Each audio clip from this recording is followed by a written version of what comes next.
Two, one. Yes, what's going on, people? This is Kojo Raps on TV, live from the Quarantine Club.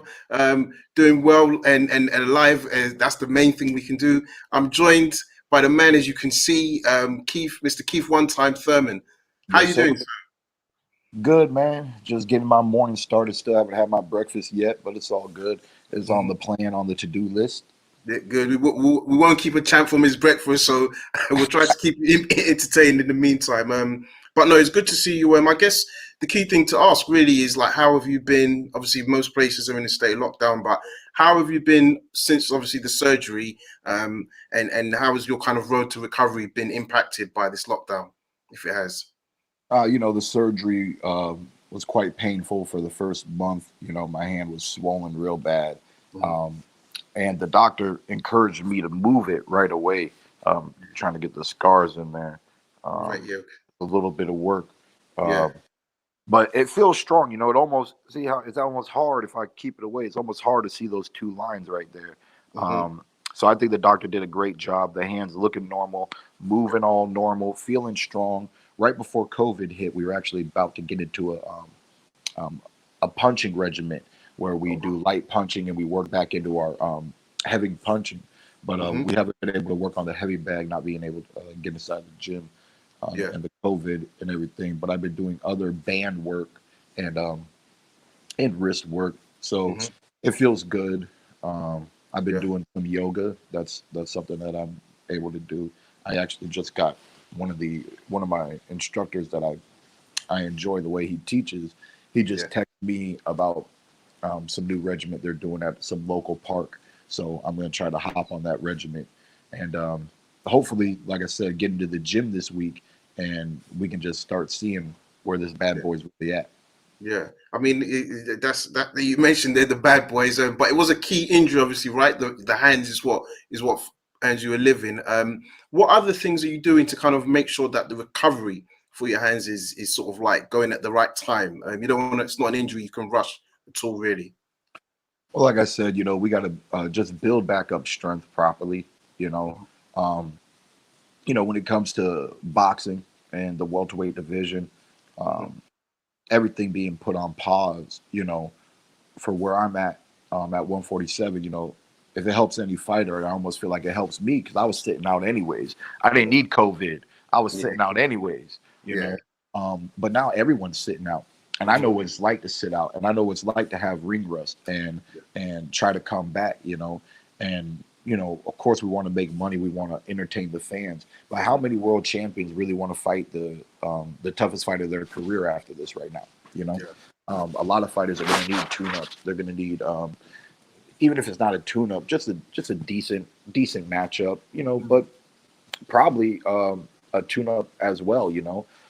They talked about still trying to push the Tyson Fury rematch this year, and yeah. I know a lot of with the Fury Wilder, but then they were talking about Joshua and somebody I forget, but you know, Joshua versus Pulev. no, I heard rumors that Joshua was going to be in with Tyson and stuff. I mean, but that's why I don't listen to nothing until Yeah, contracts are signed, baby. right. You know, Until we see that contract. was the contract signed? They really Mm, fighting? yeah, They got a venue and a date. I want all the info.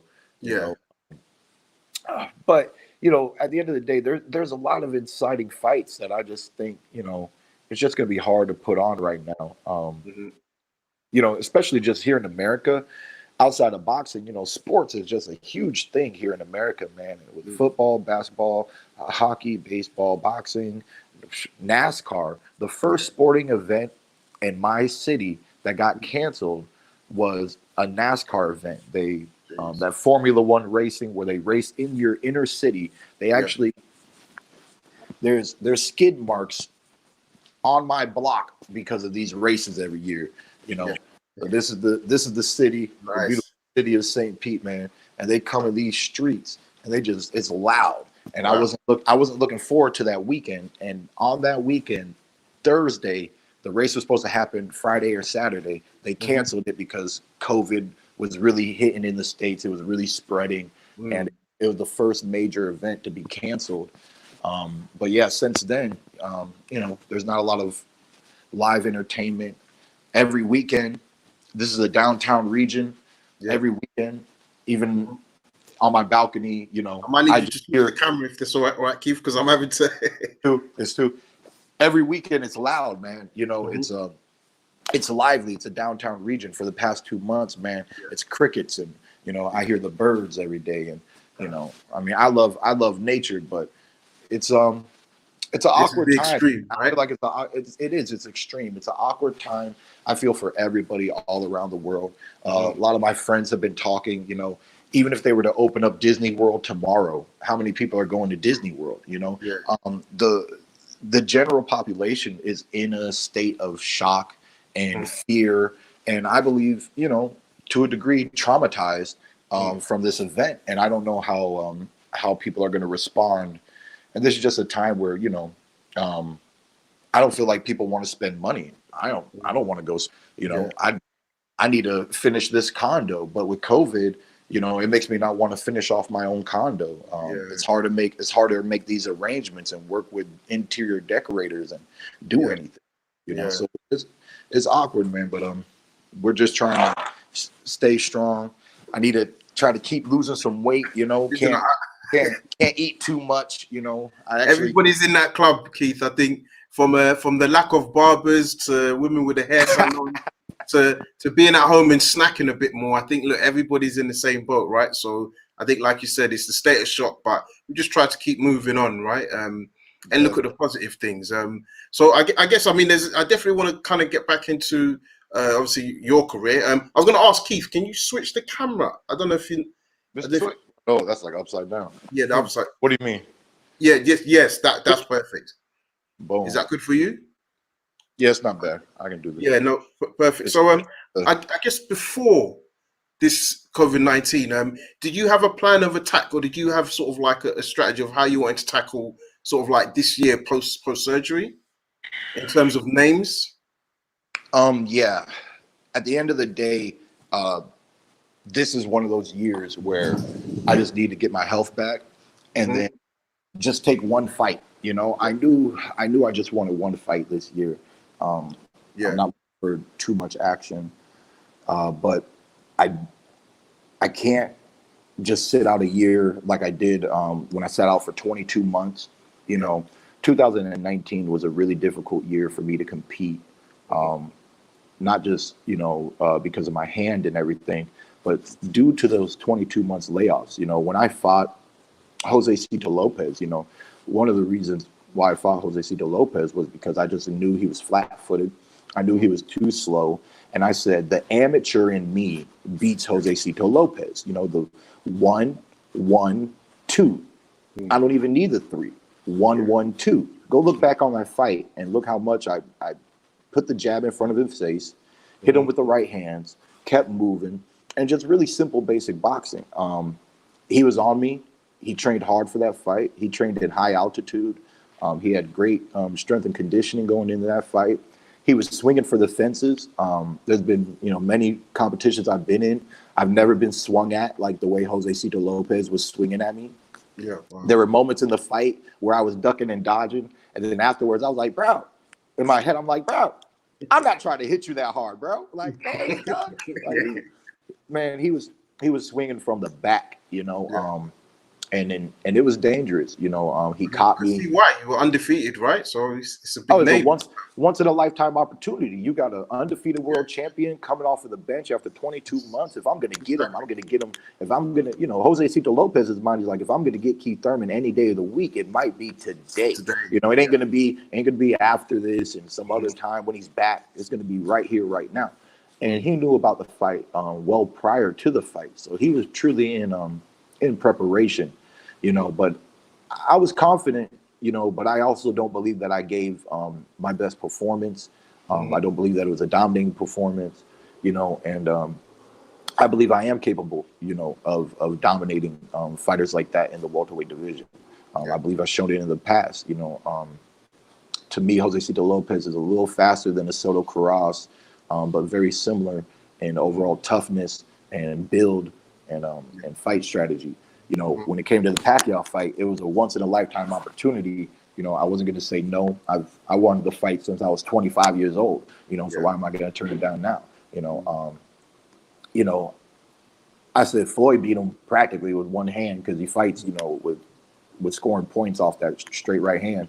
So I Yeah. was like, you know, no matter my situation, you know, I can overcome this. I overcome fighting Danny Garcia with bone spurs in my right elbow. When I fought Sean Porter, I just got done with a car accident that had whiplash on my neck for 8 weeks. So I had to have an 8-week recovery. Then I went into an 8-week training camp to fight Sean Porter.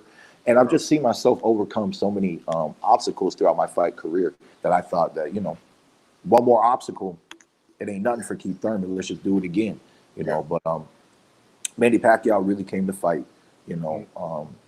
Age ain't nothing but a number for that little Filipino. You know, that hand speed was one of a kind.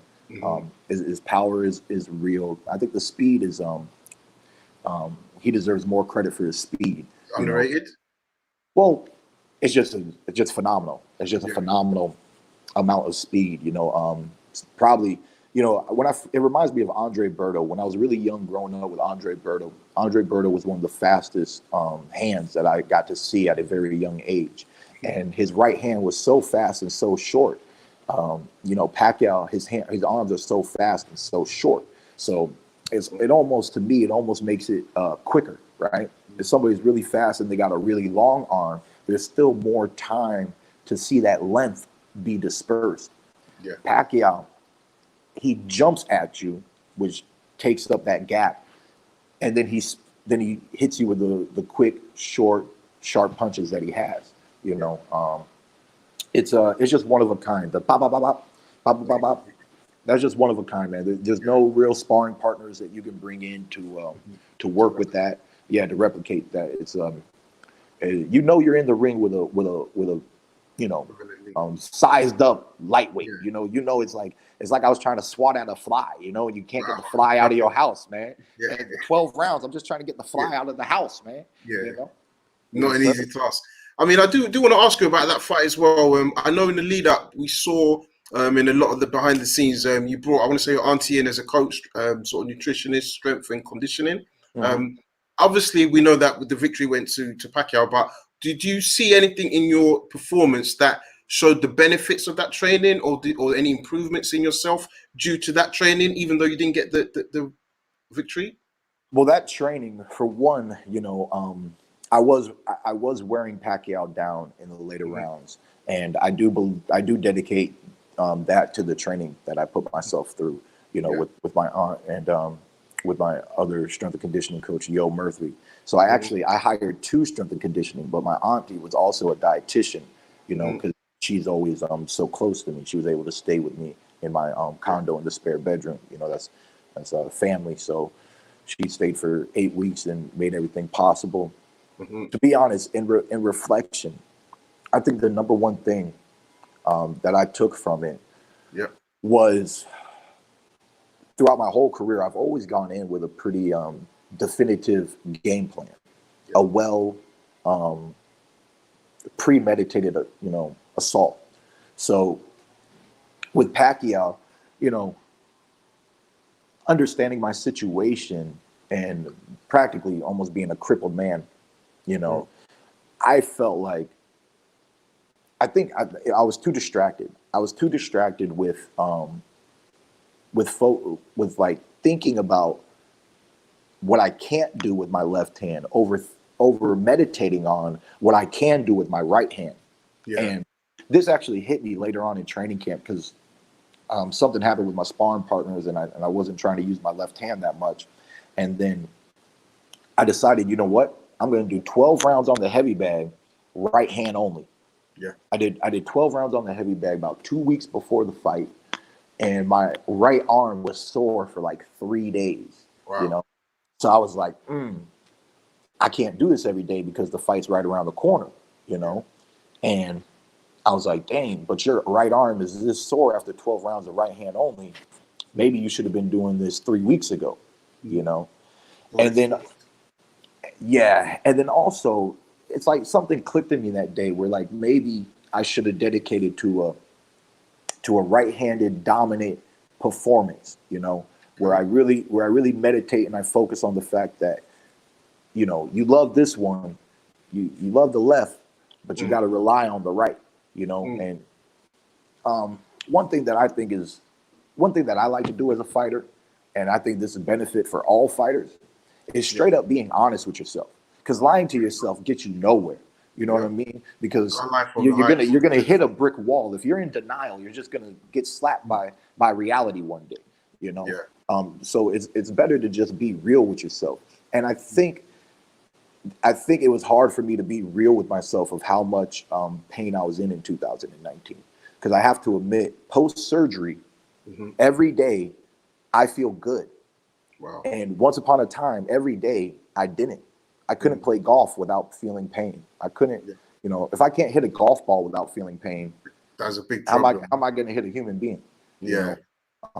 So especially the level that you're fighting at, Keith. You're not fighting at with respect to other guys. You're not fighting at local or national level. When you're fighting at the elite level, you know, you need to have all your tools as best as they can be, right? So.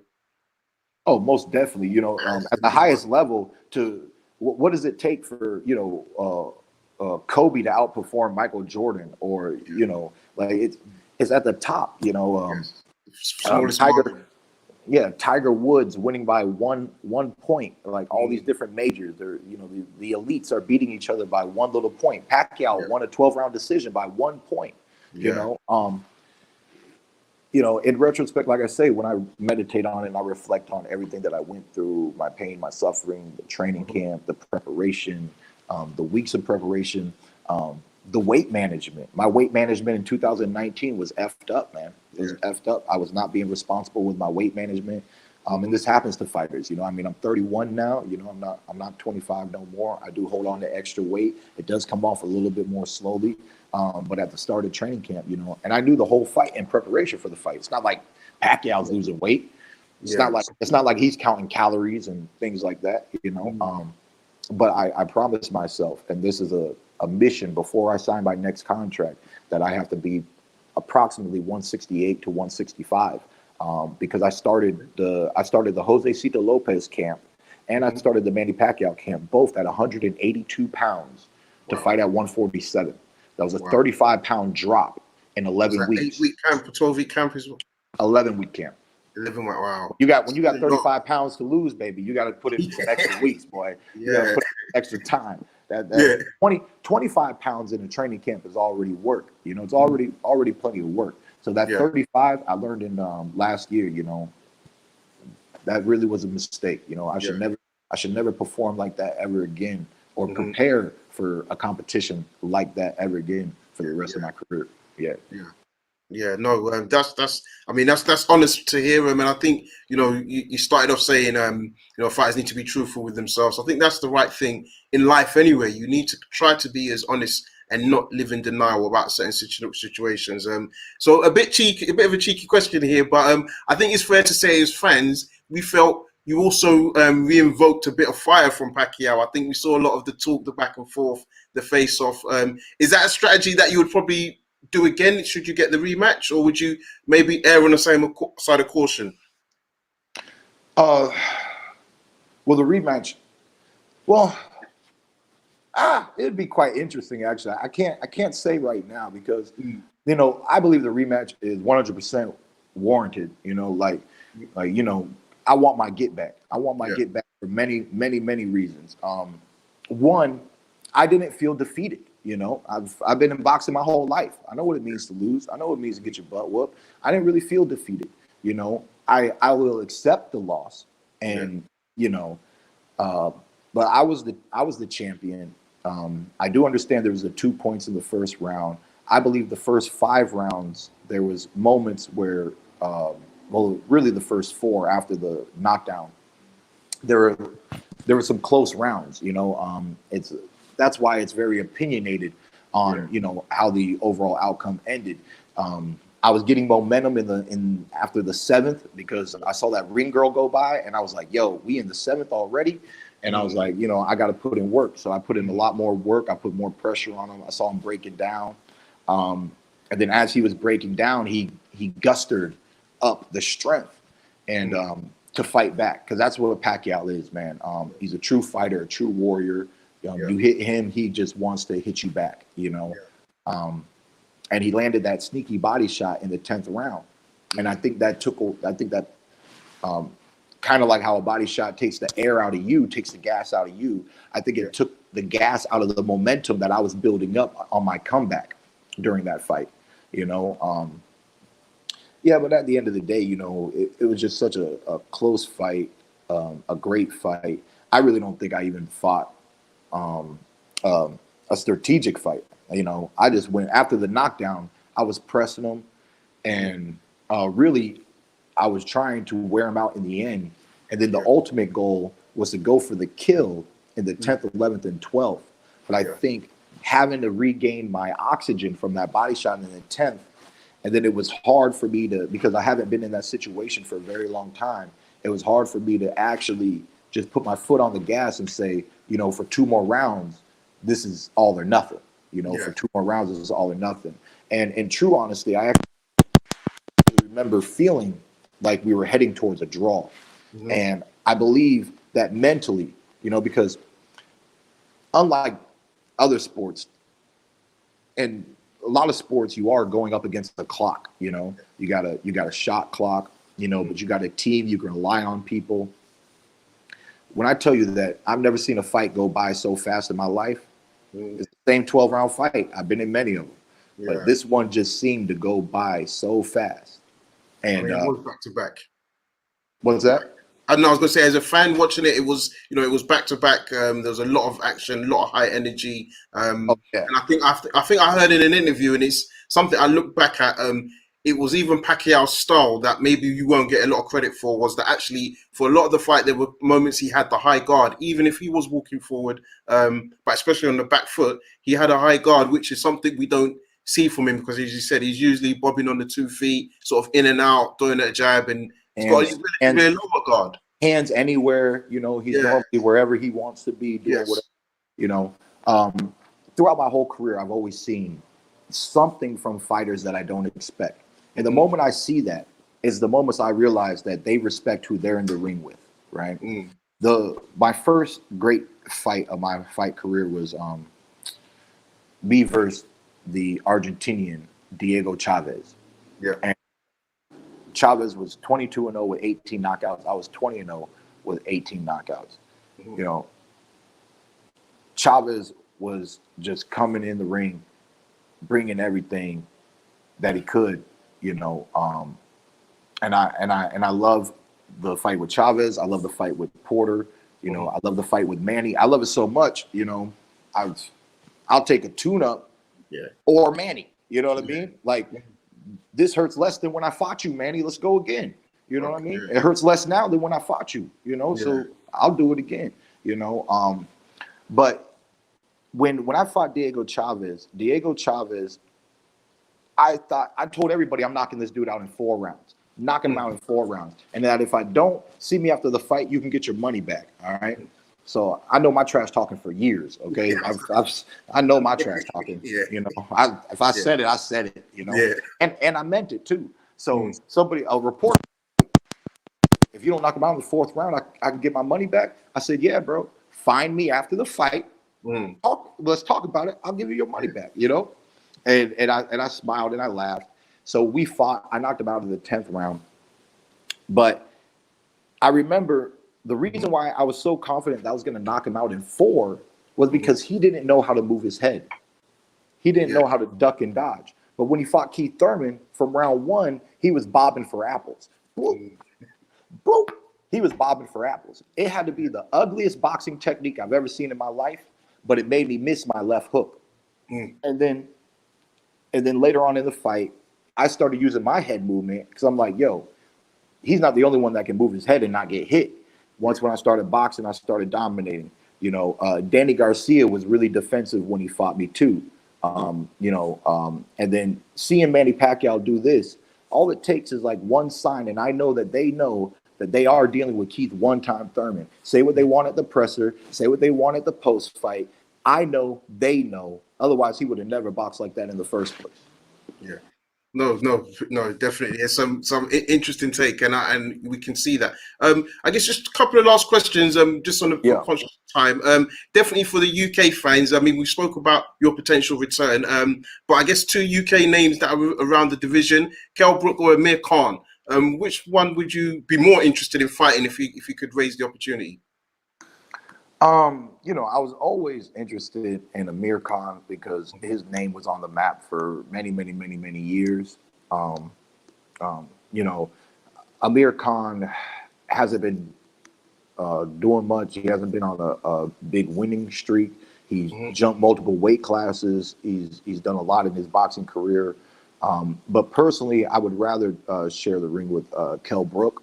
Hmm. We had a brief conversation um, at the Porter fight when he beat Sean Porter here in the States, out in California, and it was a impressive performance. It was the first time I got to see him live, and just ever since that interaction, and it just seems like more of a mate that would get in the ring.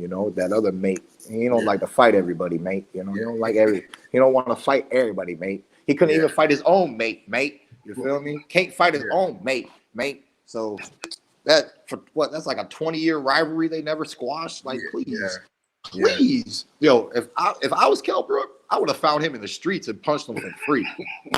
I would have found him in the streets, like, bro, you too close to me, bro. We need a thump. We need a thump. I would have been at his mama's house harassing him, bro. I would have been on that Shannon Briggs, bro. Like, y'all need a thump. Let's go. Let's go. Mate. Let's go, mate. Crazy. Good. No. I guess so. It's more of a is a question about there's a lot of names in the welterweights. Hold on, real quick, man. Yeah. Them two not fighting each other. Yeah. Is like me never ever trying to fight Errol Spence. Yeah. Okay, and that's not happening. That check is a check in my future. Everybody who thinks Keith ain't getting that check, that's a free money check. Is on the way. Coming soon in an arena. Coming soon somewhere in the future. You know what I'm saying? And that's what I don't understand. You got great competition right in your own backyard, and you don't take the checks. You don't take the you don't take the competition. You don't want to know which one of y'all is better, mate. Maybe you already do. Maybe that's why you can't sign the contract. But yeah, next question. Yes, no, definitely. I mean, some valid points there. And we'll let the fans respond. I guess this is a question. It's more about Mayweather. Obviously, we know he's returned or potentially returning as a coach. The question has now come up that was posed to Errol Spence Jr. and where he said he felt he would have beat him in his prime. Now we expect him to say that, but a question I'd really want to ask you as an analyst, especially between Errol Spence Jr. and Terence Crawford, who do you think gives Mayweather his toughest fight? Well, to be honest, I think when you take Errol Spence, Terence Crawford, Sean Porter, and Keith Thurman, I think they're all tough welterweight fights for the end of Mayweather's career, point blank, period. Yeah. Now, I want to say that Spence would be a bigger challenge than Crawford for a few different reasons. One reason is that Crawford is not a true welterweight, okay? And I believe that Spence's body size and overall body weight and arm reach can also help him hold a little bit more dominance maybe over Floyd than a Terence Crawford. Crawford switches, but I don't think that would really affect Floyd much in the ring. And then I'll be real honest, man. After seeing Pacquiao's hand speed and then knowing that Floyd Mayweather is faster, that shit was scary. Like, just to think about. Just to think that Floyd is faster than what I was already in the ring with, like, especially at his prime. Floyd's hands in his prime was lightning, straight up, I mean, that's why when he was able to fade away and still be one of the fastest fighters in the ring, like, that's a real feat to accomplish there. So I just believe that the way he fought in his later years with the strategy, with his numbers. Really, I think Sean Porter's the toughest fight for Floyd Mayweather. I used to think this back in the day. I really did, because I just Floyd doesn't throw a lot of numbers, and Porter, I feel like, could fight him similar to how Cotto fought him. And remember, Cotto put him, put him through something, even though he handled it, and he handled it well. But we were still impressed. He had a bloody nose in the fight. A lot of people don't know what punch it was. It was actually a straight jab, because Floyd don't get hit by power punches. He don't play that game. But that jab kept coming down the pipe a few times, and it caught Floyd and made him bleed throughout the fight. But it was entertaining to watch Floyd jump around the ring, duck and dodge, and have to fight with a busted nose. But yeah, I think that's just the kind of pressure that Floyd doesn't really like. He let Maidana do it to him. But once again, that's not a real welterweight. Sean Porter competed at 165 in the amateurs.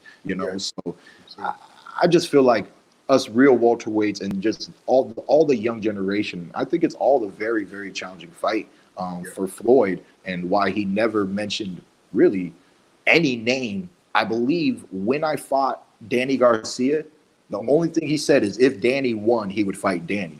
Flat-footed and slow. We all know. We all know you're going to fight somebody who's flat-footed and slow, because that's not competition for you, Floyd.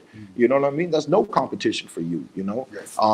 And I believe, he was so into the money. I think he didn't care about competition no more, And when it comes to me, your boy Keith one-time Thurman, currently not a champion.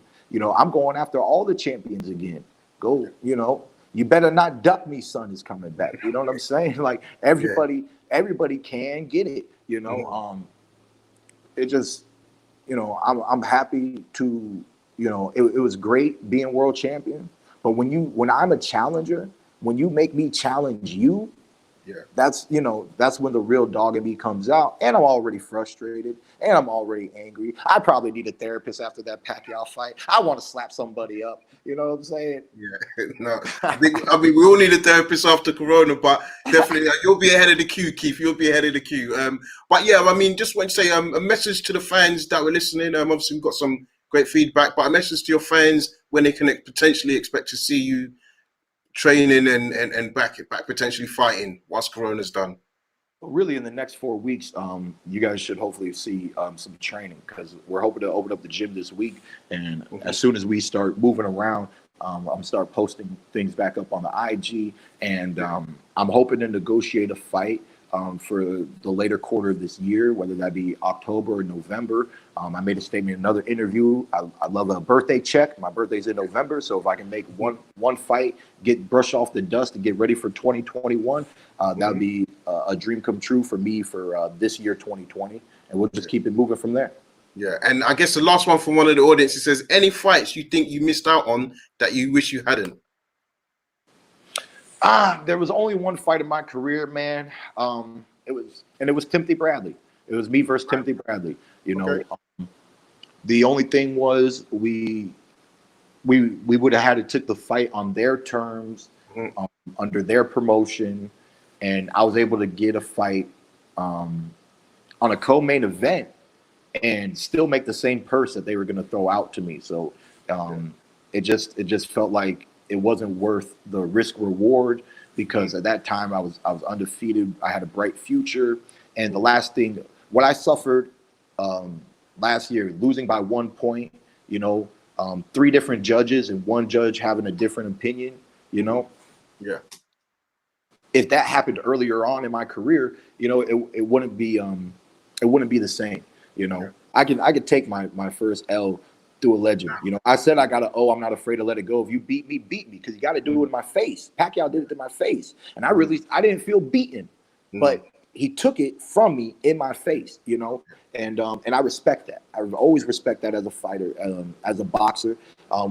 Ben Getty. Anybody who knows Keith Thurman should know Ben Getty, my original trainer, the one that bred me from the age of 7 to the age of 20 when he passed away. He said, "Don't leave it up to the judges, boy." So not following the great Ben Getty's words is where, I believe my loss really came from. So, it is what it is. But we're going to keep pushing hard, and I believe I'm still one of the biggest threats. Put Pacquiao in the ring with Keith Thurman again. I don't think you could put your house on it that he wins just because he beat me once. You know what I mean? I'm a true Yes. competitor. When I was in the amateurs, I had 100 fights. I didn't win 100 fights. I had 100 fights. You know, I know what it means to lose. I won 7 national titles. I didn't go to 7 national titles. I lost many national titles. I happen to win national titles. You go to one, you lose. Yeah. Oh, yeah. Hey, Keith, can you hear us?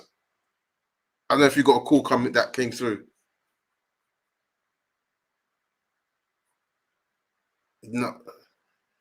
Oh man, we missed. Can you hear us now? Ah, champ. That's frustrating. Let me. No. Okay.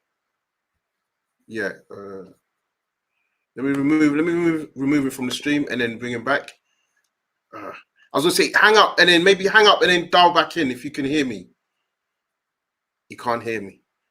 All right, champ. Listen, it's been a pleasure. It's been a great interview. Wait there. Look at it. Read this comment. This is how you know. Great interview. Love your honesty, champ. All right, that's been Keith Thurman. Appreciate all the comments and everybody that's watching the show. Please be sure to share this with all the fans of boxing. I look forward to more interviews coming up soon. All right, peace.